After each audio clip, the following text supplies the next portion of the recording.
मुंबईमध्ये महाविकास आघाडीची बैठक आयोजित करण्यात आली। महाविकास आघाडीचे सर्व प्रमुख नेते या बैठकीला उपस्थित असून आचारसंहितेआधी महाविकास आघाडीच्या नेत्यांची धावपळ सुरू झाली आहे। लोकसभा निवडणुकांच्या आधी आचारसंहितेआधी महाविकास आघाडीच्या सर्व प्रमुख नेत्यांची मुंबईमध्ये बैठक आयोजित करण्यात आली आहे।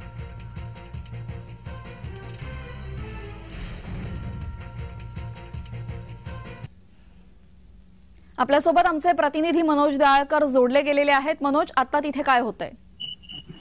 नक्कीच तेजल, आपण बघितलं आज महाविकास आघाडीची बैठक बोलवण्यात आलेली आहे।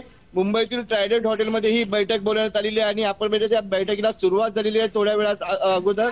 आणि या बैठकीसाठी आपण बघितलं संजय राऊत, जयंत पाटील, जितेंद्र आव्हाड, बाळासाहेब थोरात, नाना पटोले, रमेश चन्नीतला आणि केसी वेणुगोपाल हे बैठकीला उपस्थित झालेले आहेत। आणि आपण बघितलं अद्यापही महाविकास आघाडीचा जागा वाटपाचा तिढा अद्यापही सुटलेला नाही आहे आणि त्याचवरती आज या बैठकीवरती चर्चा होत आहे। आणि आपण बघितलं या बैठकीला वंचित बहुजन आघाडीला निमंत्रण हे देण्यात आलेलं नाही आहे। या अगोदर जी बैठक झाली होती त्यामध्ये वंचितला निमंत्रण हे देण्यात आलेलं होतं, पण या बैठकीमध्ये वंचितला निमंत्रण देण्यात आलेलं नाही। त्यामुळे कुठेतरी आपण बघू शकतो या अगोदर देखील 4 ते 5 महाविकास आघाडीच्या बैठकी झालेल्या आहेत आणि त्या बैठकीमधून पण काही निष्कर्ष हा निघालेला नाहीये आणि त्यावरती हा तिढा अद्यापही कायम आहे आणि त्यावरती आजची देखील बैठकी बोलवण्यात आलेली आहे। आणि आपण बघू शकता की लोकसभेच्या निवडणुका जाहीर झाल्या आणि त्या अनुषंगाने उद्या आपण पहिलं केंद्रीय निवडणूक आयोगाची बैठक देखील बोलवण्यात आली। यानंतर काय घडतंय पाहणं महत्त्वाचं ठरणार आहे। धन्यवाद मनोज, आपण दिलेल्या माहितीबद्दल।